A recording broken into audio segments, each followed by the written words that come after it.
Salam sejahtera dan salam berpaduan. Tajuk kertas kerja saya ialah Aras Konektif Penyoalan dalam Pengajaran dan Pembelajaran dari Rumah PDPR Bahasa Melayu Sekolah Rendah. Saya, Rosdin Ana Denis dari Fakulti Pendidikan Universiti Kebangsaan Malaysia. Pengenalan. Kaedah penyoalan yang berkualiti mampu mewujudkan interaksi dua hala di antara guru dan murid. Kaedah ini mampu untuk merangsang minda berfikir secara berluas, melahirkan idea, membuat keputusan dan menyelesaikan masalah. Di samping itu, kaedah ini mampu untuk membantu murid membuat penilaian, memberikan pandangan, menjana tahap pemikiran secara kritis dan kreatif.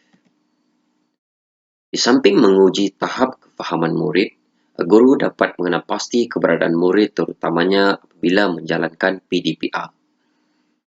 Teori penyoalan menurut taksonomi Bloom telah disusun kepada 6 aras konektif, mana bermula pada aras yang paling rendah, pengetahuan, kedua, tahap kefahaman, yang ketiga, aras konektif aplikasi, yang keempat, aras konektif analisis, yang kelima, aras konektif sintesis, dan aras tertinggi ialah penilaian. Kepelbagaian aras soalan dapat menggerakkan fikiran dan membantu meningkatkan prestasi murid dalam PDP. Permasalahan. Menurut kajian Wahid Dawati 2003, Roslan 2001 dan Seman 2005 menunjukkan penggunaan penyoalan guru hanya berfokuskan pada aras kognitif rendah atau sederhana sahaja. Suprani 2006 turut mengulas bahawa segelintir guru hanya bergantung kepada penggunaan buku teks dan menggunakan soalan yang disediakan sahaja.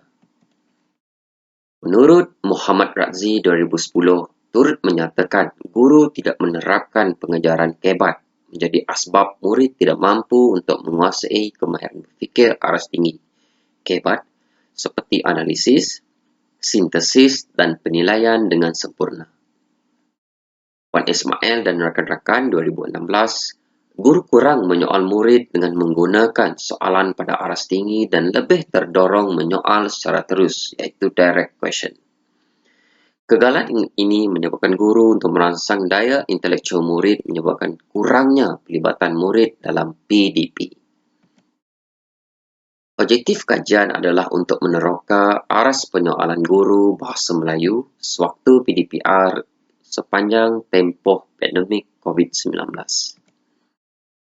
Metodologi. Kajian ini menggunakan pendekatan kualitatif dan huraian dapat berbentuk analisis deskriptif. Untuk memperolehi maklumat secara terus dari peserta kajian, pengkaji menggunakan teknik pemerhatian dan temu bual untuk mendapatkan dapatan daripada responden. Data yang diperoleh semasa pemerhatian akan diperkukuhkan melalui temu bual. Daripada temu bual, segala maklumat yang kurang jelas dan sukar didapati akan diperolehi. Perkara ini kerana soalan yang dikemukakan semasa temu bual adalah soalan susulan untuk mencukir penjelasan lanjut daripada peserta kajian tentang perlakuan yang ditunjukkan.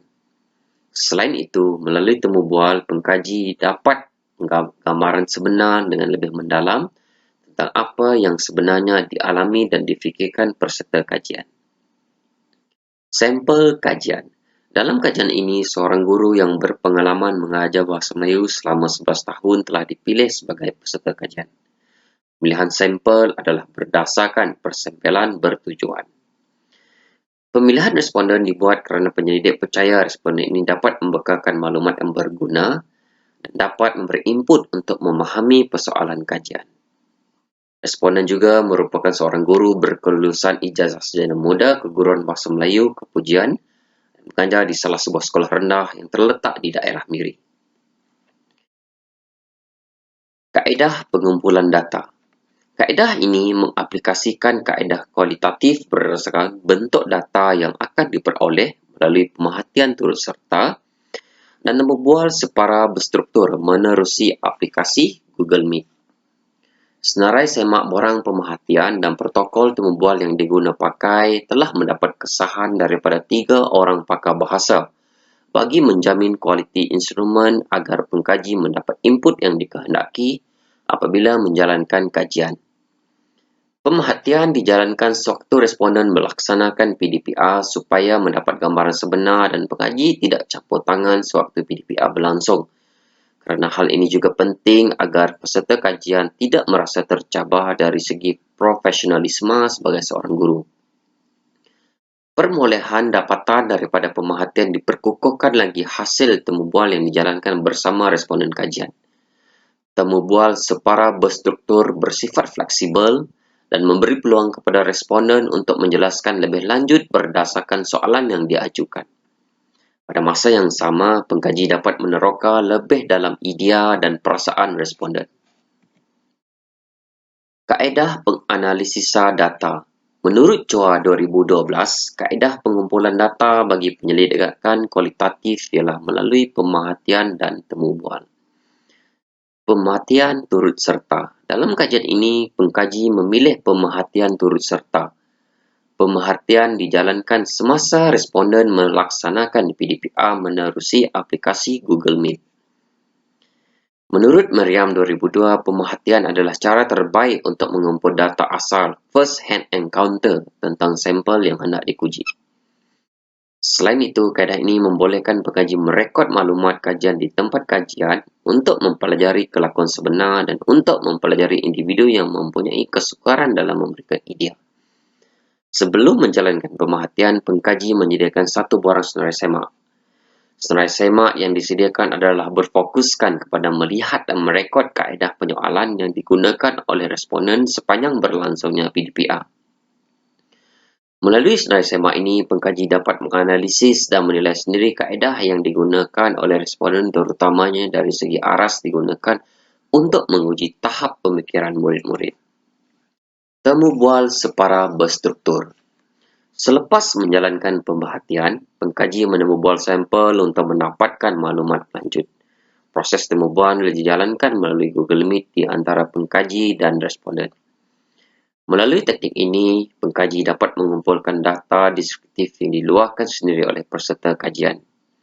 Protokol temu bual dibina agar individu yang ditemu bual dapat menyampaikan perkara-perkara yang ingin dikongsikan. Temu bual direkodkan untuk mendapatkan bahan rujukan dan dijadikan sebagai evidens utama kepada pelaksanaan kajian yang sistematik. Pengkaji memilih temu bual separa berstruktur untuk memberi peluang kepada sampel menghurai dengan lebih terperinci dan berkongsi pendapat tanpa ada sebarang sekatan atau halangan. Dapatan. Berdasarkan rajah, hasil dapatan melalui dua pemerhatian yang telah dijalankan oleh pengkaji terhadap responden sewaktu melaksanakan PDPR menerusi Google Meet telah mencatatkan penggunaan 50 soalan pelbagai aras kognitif.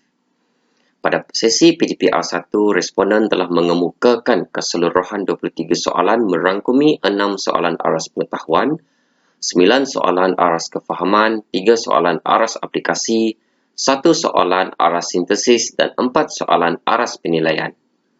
Sesi PDPR 2 pula mencatatkan 27 soalan pelbagai aras merangkumi 6 aras kognitif soalan, iaitu 6 soalan aras pengetahuan, 12 soalan aras kefahaman, 2 soalan aras aplikasi, 1 soalan aras analisis, 3 soalan aras sintesis dan 3 soalan aras penilaian.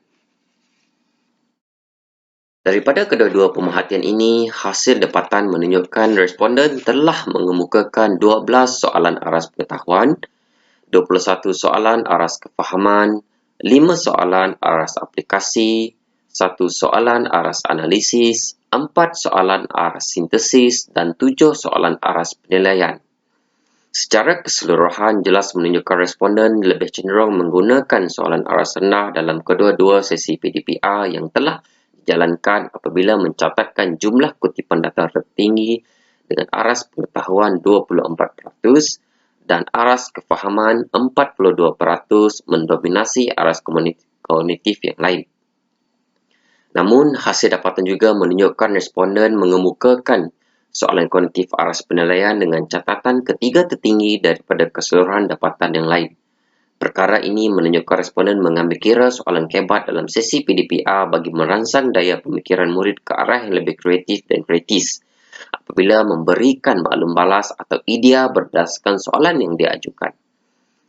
Perkara ini disokong dengan hasil temu bual yang telah dilaksanakan bersama dengan responden berkaitan penggunaan arah soalan sewaktu melaksanakan PDP. Perbincangan. Responden menggunakan ke-66 aras konektif soalan walaupun pada kadar yang berbeza. Secara keseluruhan, penggunaan aras rendah mencatatkan penggunaan paling tinggi. Seperti mana kajian-kajian yang telah dijalankan oleh Suprani 2006, Tay Chiong Seng dan Muhammad Yusof 2008 serta Zamri dan Nur Razak 2011, kajian ini turut mendapati guru lebih banyak menggunakan soalan-soalan yang mempunyai aras yang rendah berbanding soalan yang dapat menguji kemahiran berfikir aras tinggi murid. Kaedah penyalaan yang digunakan adalah untuk menguji tahap kefahaman, mendapatkan maklum balas dan mengenal pasti keberadaan murid, terutamanya apabila menjalankan PDPR. Namun begitu, guru terpaksa menstruktur semula soalan kebat kepada aras rendah apabila tidak menerima respon yang positif dari murid. Kajian lanjutan boleh dijalankan dengan melihat perbezaan dari segi pengalaman mengajar, perbezaan jantina dan pemerhatian terhadap guru cemerlang. Sekian daripada saya. Terima kasih.